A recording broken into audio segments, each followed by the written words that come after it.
Oi de novo, povo da internet. Hoje eu e o meu companheiro de sempre, Iago. Oi, Iago. Oi, gente, tudo bem? Como é que vocês estão? Eu tô bem, obrigado. Vamos falar com uma pessoa, um amigo nosso, que é criador de pássaros e também faz muitas outras coisas. Paul Wolfensberger. Bem-vindo, Paul, tudo bem? Oi, Iago. Oi, Ana. Obrigado pela oportunidade de poder contar um pouquinho da minha história. Você é criador de pássaros, mas já fez de tudo um pouco. Conta pra gente as suas aptidões. Quando você diz conta suas aptidões, né? Então, eu sou um criador de pássaro. Eu nasci criando passarinho, né? Na verdade, meu pai me tirou da rua, ou para me tirar da rua, me deu um casal de periquito. Eu tinha 7, 8 anos de idade. Esse casal de periquito, eu tive a responsabilidade de ter que cuidar na garagem de casa. E um dia deu cria, fiquei louco. Foi aí que nasceu o criador. Logicamente ainda isso já existia dentro de mim, né? Paixão pelos pássaros. E ali passei a criar sempre que pude. Até que entrei na faculdade, eu fiz engenharia civil. Nas minhas repúblicas, quando a gente alugava a casa para os estudantes, né, para nós 4 ou 5 que passamos na faculdade junto, eu sempre ia para o final do quarto da casa para ver onde é que eu ia fazer o viveiro. Então eu tive viveiro em todas as repúblicas na época de estudante. Quando terminei a engenharia civil, eu trabalhei com engenharia civil, dei aula em faculdade, em 2 faculdades durante 10 anos. Eu, logicamente, me dediquei à profissão, era um engenheiro calculista, até que num dia eu resolvi participar de um congresso em Paris, na faculdade de Sorbonne, e de lá eu fui até a Bélgica, e na Bélgica eu conheci um exportador de pássaros. E, logicamente, eu também, na minha firma de engenharia, eu tinha viveiros de pássaros. Mas isso tudo era o meu hobby, então não tinha nada mais específico. A partir dali, meu mundo virou ornitológico. Então, a partir dessa ida à Bélgica, saindo de um congresso em Paris, eu conheci um exportador de pássaro, larguei tudo que tinha, o escritório com os funcionários, as faculdades que eu dava aula, e passei a me dedicar aos pássaros. E virei um criador de pássaros. Aí sim eu posso dizer que eu virei um criador. Criador de pássaros é uma coisa bem complicada, de dedicação incrível, e eu conto depois a trajetória dali para frente. Ah, que legal, muito interessante. Como que é a rotina de um criador de pássaros? O criador de pássaro, ele tem um ritual que ele não abre mão. Primeiro é o manejo. Então esse manejo é você observar a saúde dos pássaros, observar se eles estão bem, se dando bem nos acasalamentos, observar os ninhos, se o casal deu certo, se botou ovo, encheu o ovo, nasceu filhote, tratou dos filhotes. Então tudo isso é uma rotina de manejo. A partir do momento que você se dedica a uma criação, a um hobby, que você quer participar de exposição, então você passa a ter a segunda parte do hobby, que é a seleção. Essa seleção é muito importante, porque você tem que ter conhecimento, você tem que ter todo o padrão daquela espécie. Então, se você cria um determinado passarinho, calopsita, agapornis, papagaio, o que for, você tem que conhecer o padrão, porque é o padrão que vai disputar na exposição. Então, a exposição só ganha um. Então, você tem muito trabalho nessa seleção. Você separa os filhotes, vê o desenvolvimento deles, vai acompanhando, e quando chega no período da exposição, que você já definiu o plantel que vai para a exposição, aqueles que vão disputar o título, vão disputar o campeonato, você começa a dar banho, confina um por um, para eles se acalmarem, não ter medo do juiz Então o juiz, quando está julgando, ele põe a cara na gaiola ou perto da gaiola e é uma pessoa estranha para o passarinho. Então essa é a rotina, o manejo, e se você tem como objetivo concorrer para exposição, então você tem toda essa seleção, esse acompanhamento e logicamente levar a ave, participar, etc. Ah, sim, entendi, interessante. E por que você escolheu seguir esse ramo? Como eu disse, desde pequeno, né, eu me dediquei como hobby à criação de pássaros. E logicamente isso fui com o tempo procurando entender as coisas melhores, né? Fui fazendo curso, fui observando, fui anotando e logicamente cada vez mais apaixonado, né? Em 1988 eu resolvi fazer exame para juiz. Então eu já tinha bastante conhecimento, eu já escrevi artigos, já tinha bastante profundidade na questão genética, de acasalamento, etc. E resolvi o desafio de fazer o exame para juiz. E fazer exame para juiz é só um degrau, né? Você faz o exame e não quer dizer que você virou um juiz, é um expert, não. É dali para frente você começa a estudar mais. Então você tem que ter mais conhecimento e cada vez mais se atualizando. E isso aconteceu em 88. Em 89 eu fiz exame para juiz internacional, também fui aprovado. E nós estamos falando em mais de 30 anos como juiz e eu continuo aprendendo. Então essa é uma parte que faz, vamos dizer, que completa um criador de renome, um criador dedicado, ser juiz e tem que ser um juiz bom, senão ninguém te convida. Eu tenho 183 julgamentos no mundo todo, diversos campeonatos mundiais, brasileiros, nacionais, regionais e logicamente sempre com muita dedicação, com muito respeito, porque o criador de passarinho está te observando. Ele sabe que só um vai ganhar, então ele logicamente torce para que o que tenha mais qualidade seja o dele. Ah, legal, legal. Como identificar os diversos tipos de criação que existe? Vamos lá, passarinho ou tem bico reto ou tem bico curvo. Então ou ele é um passarinho, vamos dizer, um exótico, um canário, ou até um silvestre, né? Ou então ele é um papagaio, um tipo papagaio. Agapornis é um papagaio, periquito, o próprio papagaio, arara, rosela. Bom, existem inúmeros tipos. Você não tem como assim identificar que tipo de criação, né?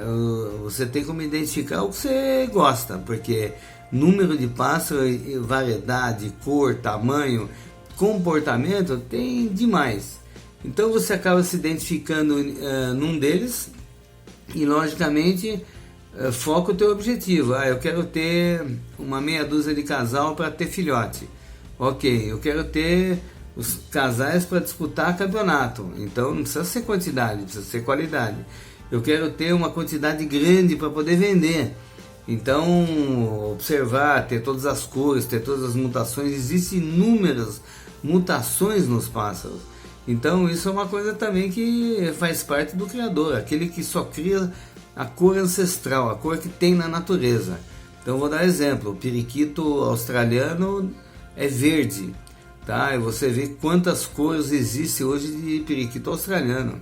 A mesma coisa dos agapornis, a mesma coisa da calopsita, ela é cinza, a cor nativa. Tem gente que só cria calopsita cinza, não cria as mutações.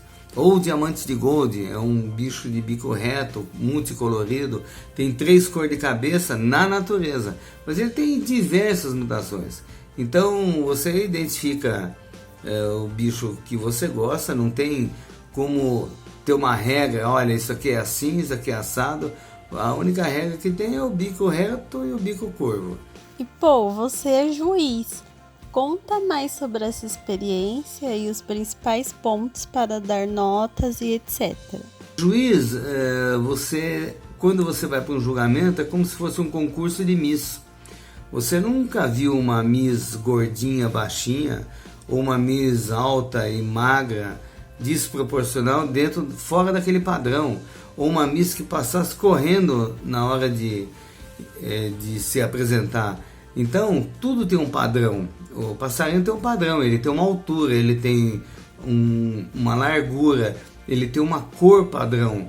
Então, se o peito tem que ser vermelho, ele não pode ser chamuscado ou tendo falha no peito. Se as asas têm que ser amarelas, não pode ser amarelo e preto. Então, tudo é dentro de um padrão, como um concurso de Miss. Então, dentro daquele concurso de Miss, você tem os pássaros, logicamente, aqueles que têm mais defeito, você pontua. Então, vale, por exemplo, cor, 50 pontos. Apresentação, tamanho, etc., mais 50. E aí você vai diminuindo, olha, falta uma unha, tira um ponto. Olha, a cabeça dele é um pouco pequena, então de cabeça, menos um ponto. A cor dele não é tão forte, tira 2 pontos. E ali, você somando os pontos, um campeão tem 90 pontos.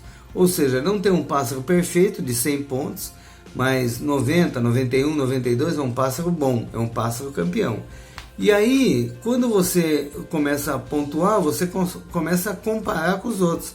Então entra uma série, não entra tudo misturado, entra todos os amarelos, todos os azuis, todos os verdes, todos pintados, eles entram junto. Você já seleciona os piores, já tira um fora, fica com os melhores e vai pontuando. E ali define, às vezes, um detalhe, o comportamento. Por exemplo, o pássaro entra na gaiola e fica correndo, você não consegue ver direito o pássaro. Isso é apresentação baixa. Ou tem aquele que para no puleiro, vira, olha para um lado, olha para o outro, você consegue analisar.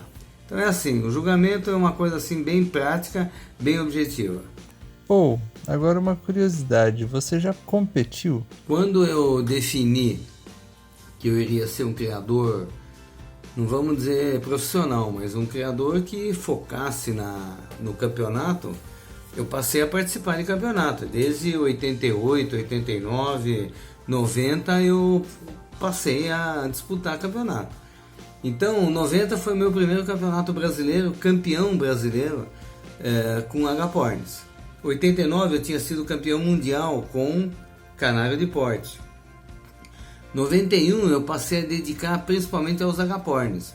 E fui para o campeonato mundial na Europa, 94, 95, 96, 3 anos seguidos, aliás 4 anos, 97 também. 94 Alemanha, 95 Itália, 96 Bélgica, 97 França. Esses 4 campeonatos mundiais, que eu ganhei seguido, representa o único criador brasileiro que já foi campeão mundial na Europa. Então eu fui 4 vezes campeão mundial na Europa com agapornis, e em 2001 ainda fui campeão mundial em Portugal com um periquito padrão inglês. Então tudo que pudesse ganhar de campeonato, quer dizer, ganhar não, mas disputar campeonato eu disputei.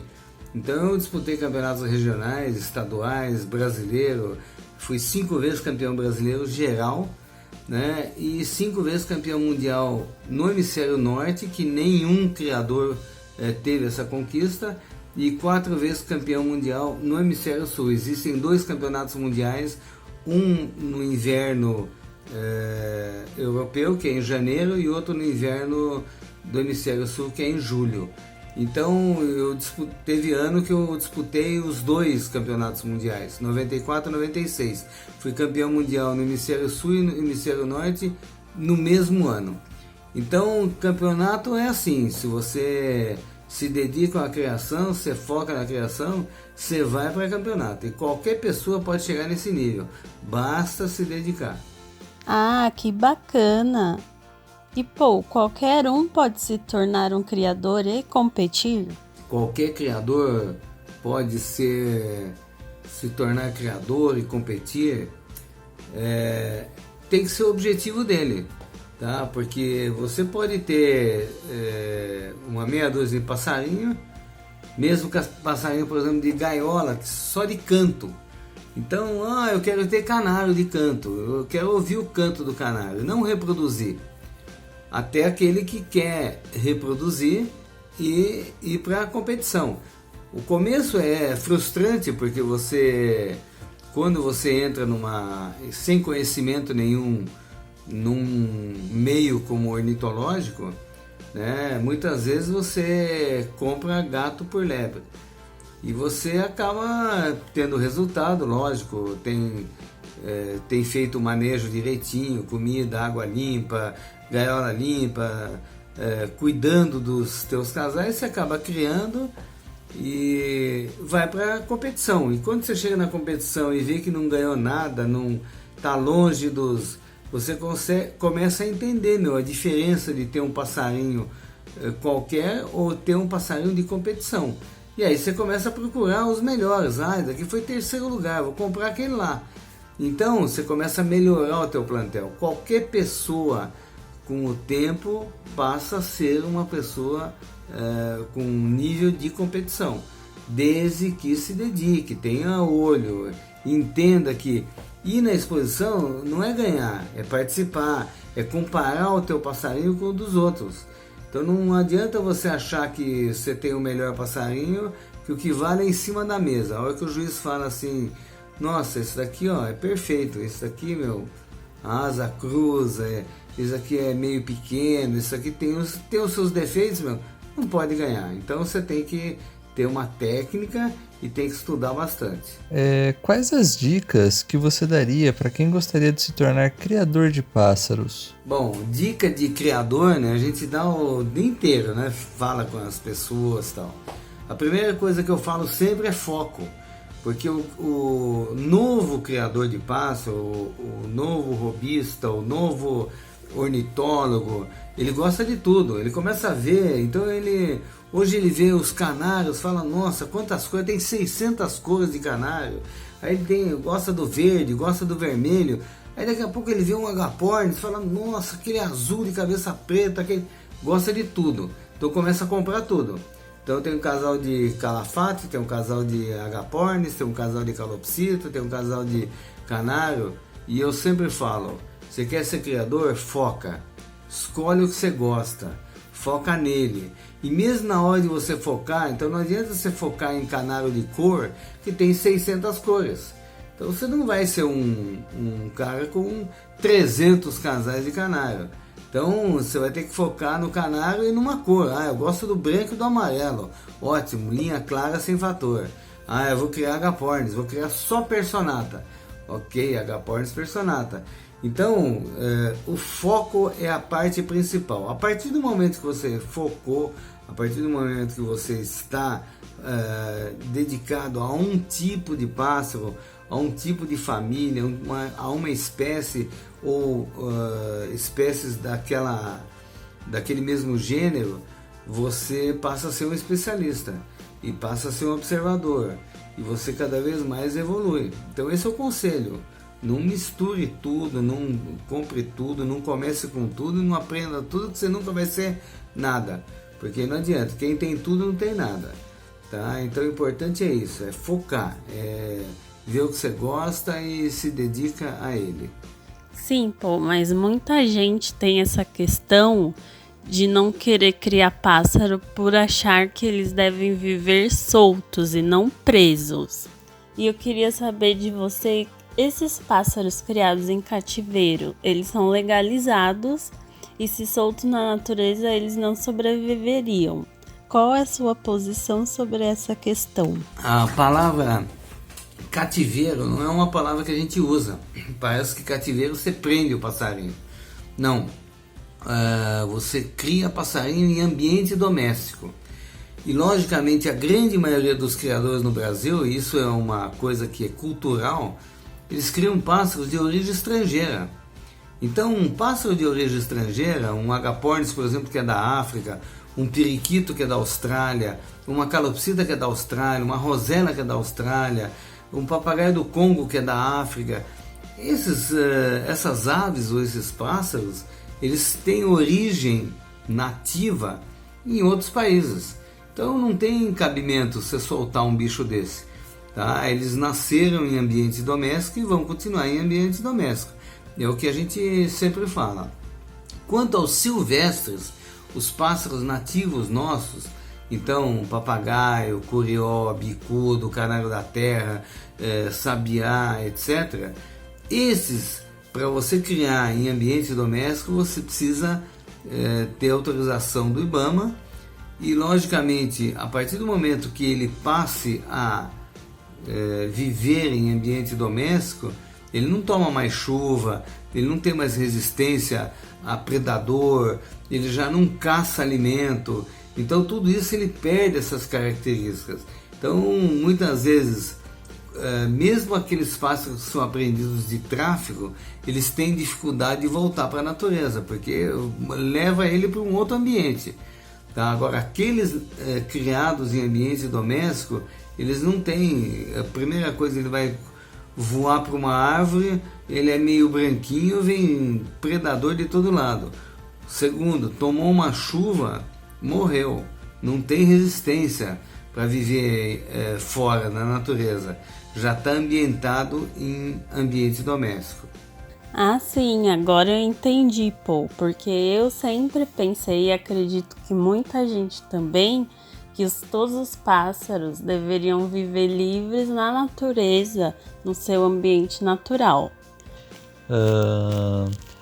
Conversando aqui nos bastidores, Paul, você falou que além de engenheiro, escritor, editor, cozinheiro, agora é também youtuber. Conta essa experiência para nós, como surgiu essa ideia de criar um canal? Sabe, na minha vida eu fiz muita coisa já. E logicamente, eu sempre falo, eu não trabalho, eu me divirto. Tudo que eu faço eu gosto muito.